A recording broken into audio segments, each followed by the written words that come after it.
Let's start with something most people get wrong. Most people believe memory loss and Alzheimer's disease are basically the same thing.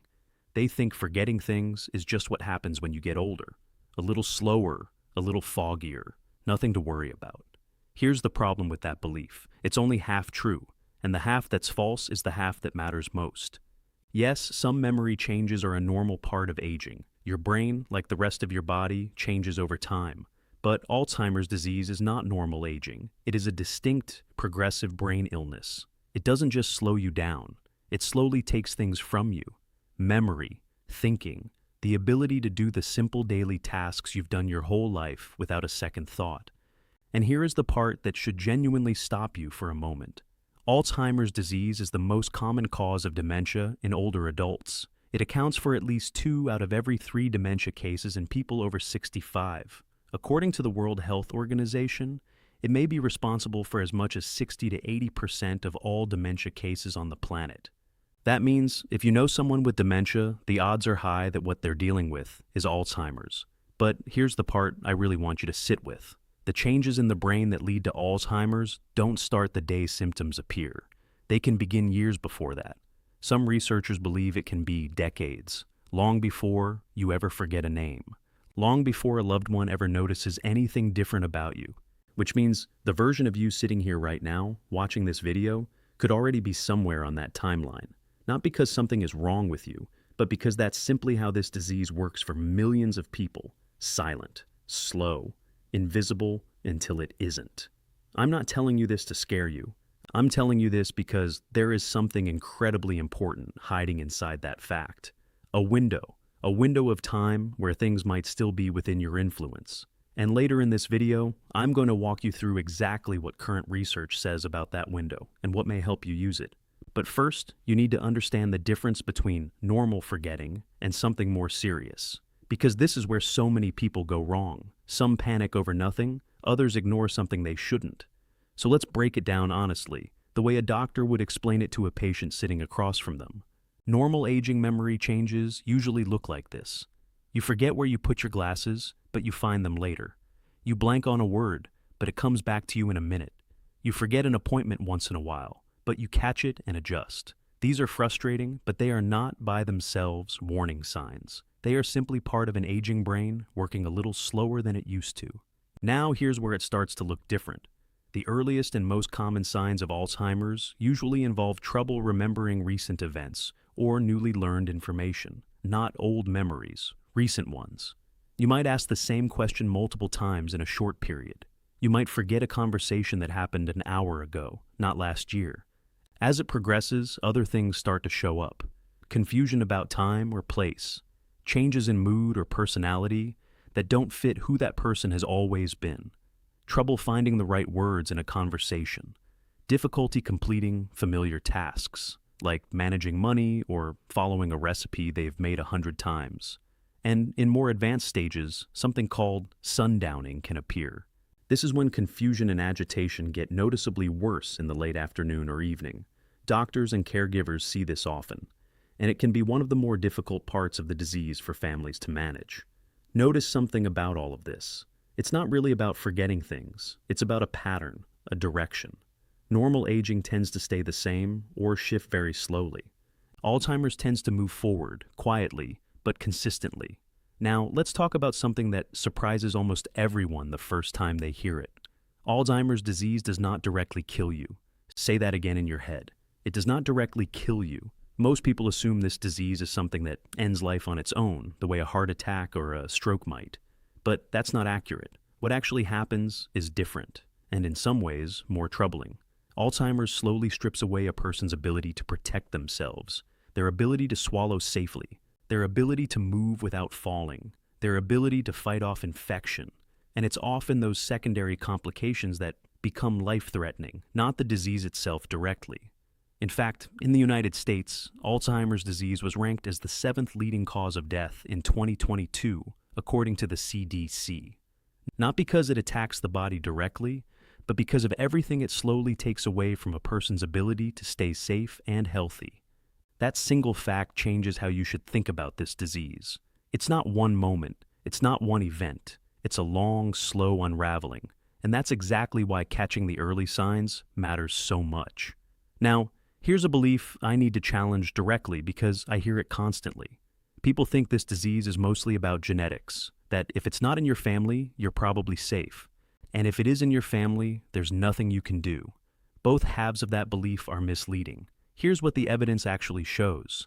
Over 95% of Alzheimer's cases are what's called late onset.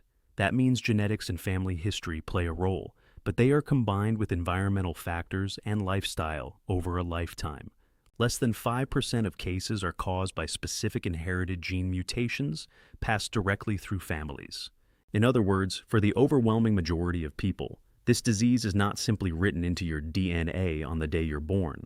It's shaped over decades by a mix of factors. Some you can't control, and some, current research suggests, you may have more influence over than you think. That single distinction is one of the most important things in this entire video. Because if genetics alone decided everything, there would be nothing left to do but wait. But that is not what the evidence says. So, what actually raises the risk? Age is the single strongest known risk factor. That one, unfortunately, cannot be changed. Family history and genetics play a role too, and those also can't be altered. But here's where it gets interesting. Researchers have found a strong connection between cognitive decline and vascular health. Things like heart disease, stroke, and high blood pressure appear again and again in the research. Scientists are also closely studying the role of metabolic conditions, like diabetes and obesity. Think about what that means for a moment.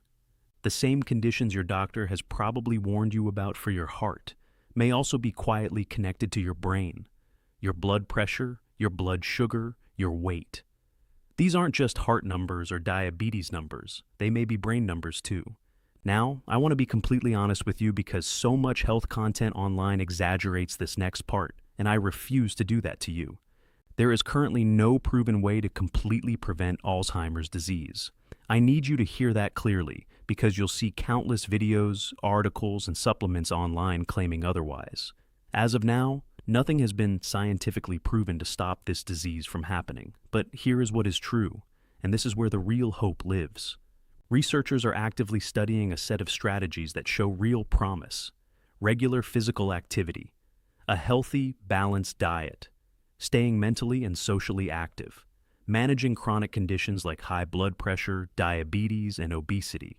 And doing these things earlier in life appears to matter even more than starting late. None of these are guarantees. I want to be very clear about that. But they represent the most evidence-backed path we currently have toward possibly reducing risk or delaying the onset of symptoms. And here's something that should genuinely give you hope instead of fear. Behind the scenes, there is an enormous amount of active research happening right now. Scientists have advanced 18 new dementia drug candidates from early lab discovery all the way through to human testing. More than 60 clinical trials are currently underway, testing treatments that target different parts of this disease. Some of these aren't just trying to manage symptoms. Some are specifically designed to try to slow or even stop the disease process itself. This isn't a hopeless situation frozen in time. This is an active, moving field of science with more attention and funding directed at it than perhaps any point in history. So, let's bring this back to you, sitting here right now. If you've been worried about a parent, a spouse, or even yourself, here's what I want you to actually do with everything you just learned. Pay attention to patterns, not single moments. One forgotten name means nothing. A consistent pattern of forgetting recent events, getting confused about time or place, or noticeable changes in mood and personality is worth a real conversation with a doctor. Don't self-diagnose based on a video, including this one. Memory changes can come from stress, poor sleep, medication side effects, or other treatable conditions that have nothing to do with Alzheimer's. A proper medical evaluation is the only way to know what's actually happening. Focus on what current evidence says may help: movement, sleep, social connection, mental engagement, managing blood pressure, blood sugar, and weight. Not because any of these are guaranteed to prevent this disease, but because they represent the most honest, evidence-supported path available today. And maybe most importantly, don't let fear stop you from paying attention. So many people avoid thinking about this topic entirely because it feels too frightening to face. But avoiding it doesn't slow down a silent disease. Awareness does. Early conversations do. Small, consistent choices, made over years, may do more than any single moment of worry ever could. Here's something I think about often. Somewhere out there right now, someone is living through the early, invisible stage of this disease and has no idea. And somewhere else, someone made a small change years ago, without ever knowing if it would matter, and it may be quietly working in their favor right now. You don't get to know which version of that story you're in. Nobody does. That uncertainty is uncomfortable, but it's also, in a strange way, exactly why today matters. I'm not going to tell you to subscribe or hit a bell or do anything like that. I just want to leave you with one question, and I want you to actually sit with it for a second instead of scrolling away. If your brain has been quietly changing behind the scenes for years without your permission, what would you want to start doing differently, starting today? Whether or not you ever get proof it made a difference at all.